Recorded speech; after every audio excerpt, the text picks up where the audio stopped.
welcome back to Havana Media. My name is Boniface Awino, and as usual, I'm going to be your host for today. But as I promised you that sometimes now as we are going, as the day goes by, I'll always not be alone. And today we are very lucky to host a very good and a very prominent man. He'll tell us more about himself, but if you want to know one of the most learned people in the country, here we are with him. His name is Professor Fred Aola, a man who holds 24 certificates. He'll explain more about him, but I just want to give him time so that he can introduce himself. Prof, karibu. Thank you very much, yes. My brother, Owino. So, as you said, Professor Fred Aola is my name. I'm a governance and economic expert. And people normally call me the people's economist.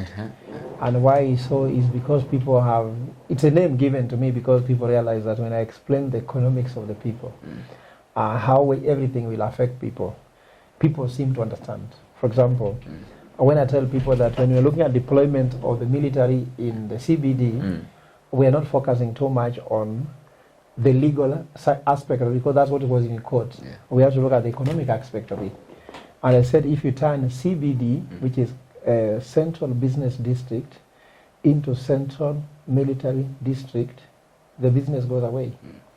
Does military district feeds you? No, it's the business. So those who sell njugus, no way for you. Those who sell maize, roast maize, I'm sure you must have chewed some. Around the CBD. Yes, yeah. And maybe you have bought something like maybe airtime, you bought second-hand clothes, you must have bought some shoes. There are so many things you can buy as you walk, and some people just survive on that. Look at all those people who usually just put things there. They are selling books, they are selling newspapers. All those people, when the military is around with guns and everything else, they can't make money, and they are going home on empty stomach because these people live on hand to mouth, and therefore they have nothing they have saved to eat. So, according to me, the presence of military in town is not a good thing. And I look at it not only from the legal aspect, but mostly from the economic aspect. That's what gives me the name, the piece of economy. So the issue of 24 certificates is neither here nor there, but the fact is they're there. And they're not why we are discussing, because I've just listened to what Gen Zs have been sending a message. There's a message they have sent to us which is very strong. Forget about even the issue of Ruto must go or the discussions about the issue of taking over parliament. But they have told us they don't care which position you are. Imagine somebody confronting the president and saying you are going home, and someone confronting members of parliament and making them run away from parliament. They have told you they don't care about your position, they don't care what is your territory, because you can say you are an MP, you are controlling a whole constituency. And remember, 400 MPs running for their lives. They have said they care about what you do and what you say. They don't care about which car you drive, whether you have a driver, you have security. They come for you plus your security until you run for safety. So I'm thinking they have told us that we need to be humble. So even me, I'm being humble. Maybe they can come for me because I have 24 degrees. So let me just focus on what I say and what I do. Okay. Prof, talking about the Gen Zs and the message that they are sending. Yeah. The other day we had them, in fact, just immediately after the first reading of the financial bill, and then they went for the second reading. Before the third reading, they were sending a message of reject the financial bill. Yeah. And then now it developed from rejecting the financial bill now to send Ruto home. What is your take? Will it be possible for the Gen Zs to manage to take Ruto home? And if at all they manage, what is the way forward? Yeah, first of all, let's understand who Gen Zs are. Because some people call them children. They are not children. They are actually above 18 years. And people need to see them as citizens. And those people need to see them as the majority. They can make a lot of decisions. They can even decide who is the next president. And not that they can, this time they will.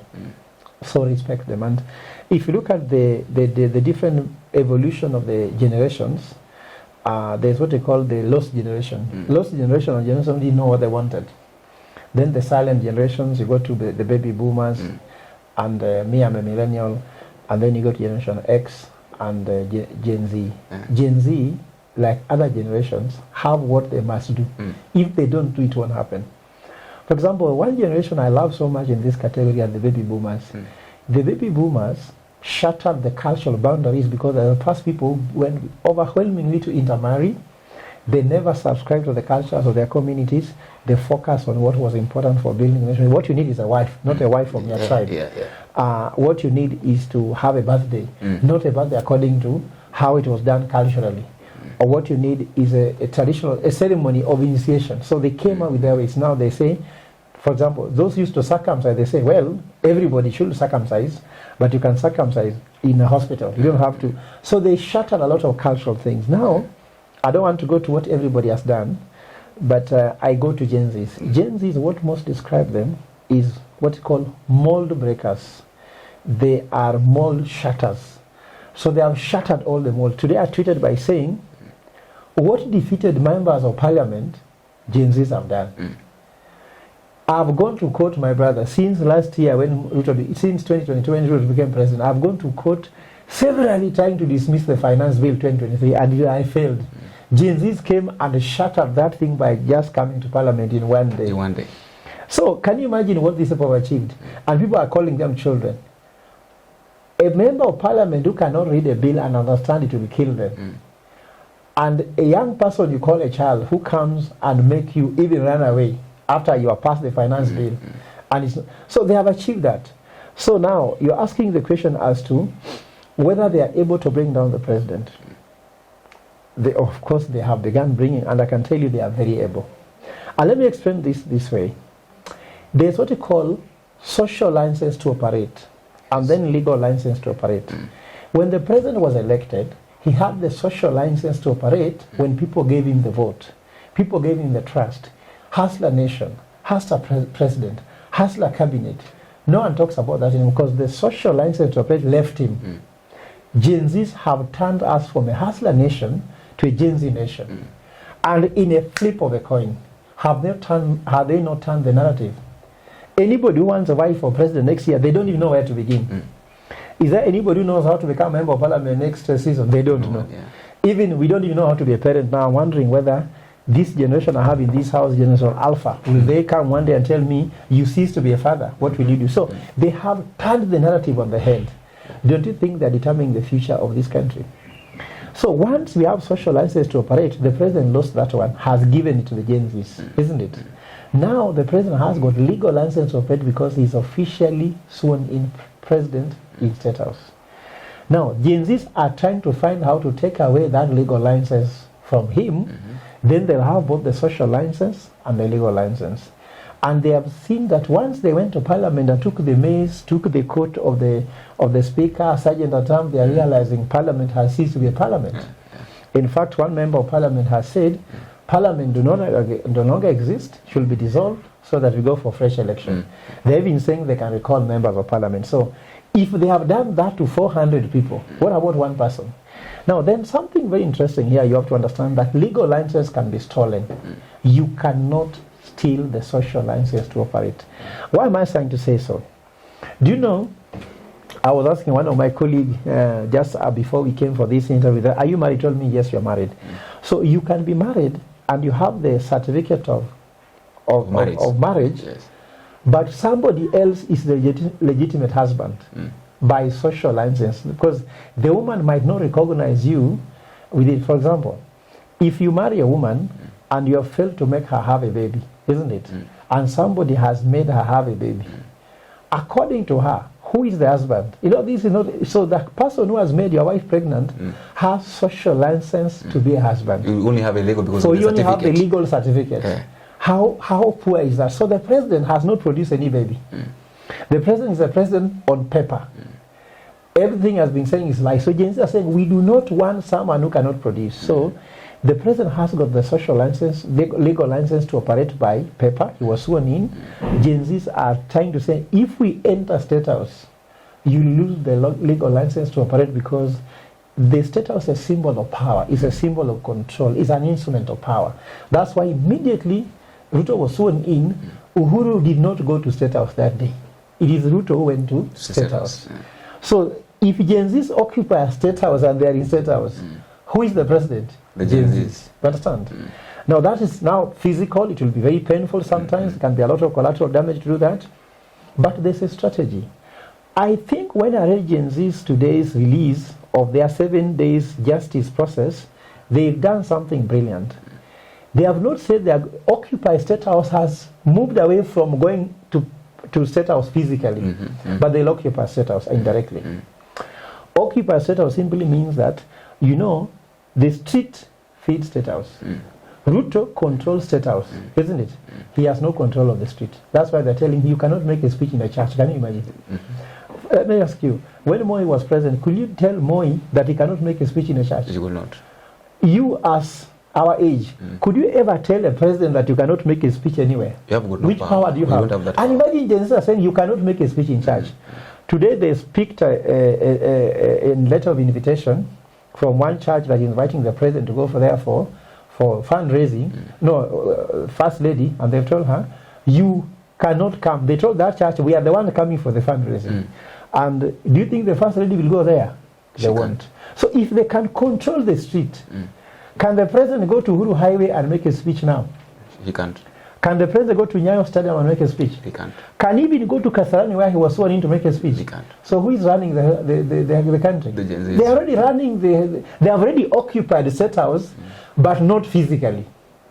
The physical one, when they'll move. And importantly, do you know that State House is what is called a cost center? State House is a cost center. The street is the revenue center. So the revenue center, which is the street, feeds State House. So when the Gen Z take control of the street, and the president is State House, which is a cost center that needs money to survive, and how will the president survive in State House? Now, the State House has a pipe to the street that takes water, takes oxygen, takes gases, isn't it?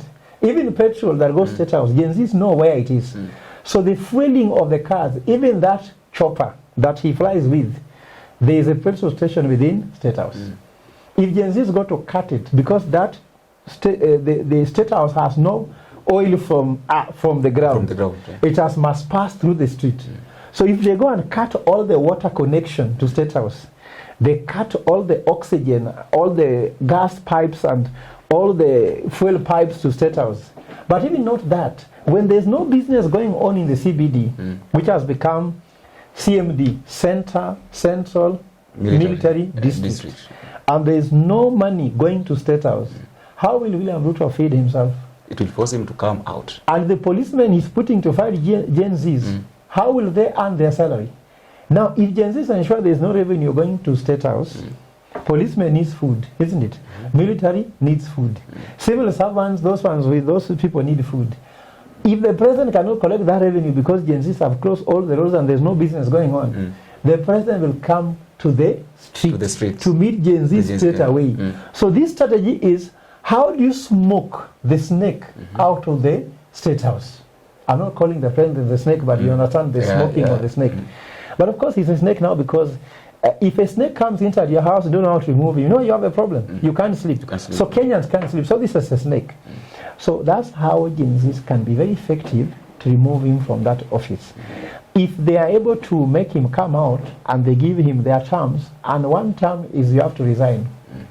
If I look at the terms they're giving, don't pay first lady, second, I don't know, wife, second, all those conditions are just joking. When they say one of the conditions, which is number 11, you must resign, it means they have known that all those things they are saying, the president cannot implement them. So what they are saying simply is that they need to have a government that can implement those things, not the president, because no one can trust him. He's been lying. I went through today all his pledges, and when you look at them and you compare what we see now and 2022 when he was campaigning, you discover the lies that are there. So for sure, Gen Zs can bring him down. Then you ask the last question, that what could happen? And I think this is where we need to really give advice to the movement. And I'll give an analogy of the mountains. When I used to live in Barcelona, we used to climb mountains there with some of my friends, and there's these things whereby when you are climbing a mountain and you're almost seeing the peak, yes, You can get too excited and start running quickly without being careful and slip and go all the way down and almost lose your life, yes. So Gen Zs can see the peak. They can see the summit. What's the summit for Mount Kenya? How is it called? I don't know, maybe you tell me. I mean, I think, I don't know, but I don't know the peak because I've never gone, let me be honest. But the peak of Mount Kenya, there are some peaks before you reach the ultimate peak. So when you see that peak, now be very careful because you can lose what you build. So when Gen Zs are now approaching the time when they can take William Ruto down, what they need to be very tactful. When he resigns, how do we form the next government? Because there are options there. Option, he can resign. AU can give us a commission that can set up a new government to be a caretaker government, and then we do an election and fix our governance issues. Are we having that conversation with AU now? We should be having that conversation now. Can William Ruto resign, and then if he resigns, can Gachagua become president? Do we trust him? The problem we have the Kenya Kwanza government is that you look at number one, President William Ruto, unfit to rule. You go to Gachagua, even more unfit to rule. Then you go to the Speaker of National Assembly, even unfit, even ruling Parliament is unfit. You go to the Senate, there's a problem. You go to Judiciary, Martha Koome, even the LSK says, if he cannot fix the judiciary, he should resign. So how did we get here? So it could mean that the person who can actually be head of the caretaker government must come outside the government. And I can tell Gen Zs are looking for something fresh, something completely new. In our movement, we call it Hewa Mpya, fresh air, fresh leadership, fresh ideologies, fresh systems, fresh structures, and fresh laws. We need to really have fresh air because I feel so sad if what they have done, under the circumstances of losing lives the way they have done, we can again bring a government that we may need to go back to the street. I listened to Gedi Majimaji's song, Who Can Bogo Me? You know, that was sung a long time ago to remove Moi from power. And we removed Moi, but look, betrayal after betrayal. Even I talked to Gitu Kaingeri, the chairperson and the Secretary General of the Mau Mau veterans, and he has written a book called The Betrayal of the Mau Mau. Because Mau Mau went to remove Mzungu, but then the Mau Mau that removed Mzungu for self-rule didn't reach that level, because we found the home guards who took over. Home guards were the people who are working for the Mzungu. For the Mzungu. So when they came over, they were now running as like Mzungu. So we didn't get that. So now we can also get another. We removed Moi. Then we brought Moi's people. Because look at all the, I don't want to mention names here, but Ruto was Moi's student. Product And the rest. So he's now ruling. So now we are saying again, 20 years after Gidi Maji's song, you have the Gen Z singing the song on the street. Who can bogo me? And they prove they are unbogable. Now if we remove him, and then again we move in a way we cannot be able to bring in a new leadership, new ideologies, new ways of doing things, we recycle these people as if there's lack of leadership in Kenya, then we're going to have trouble. So we might need to get who is it to solve the economic issue that actually is troubling the country. And that's why I want Gen Zs to be very careful how they go forward to be able to advance their course to ensure that the transition they make, they don't jump from frying pan into fire.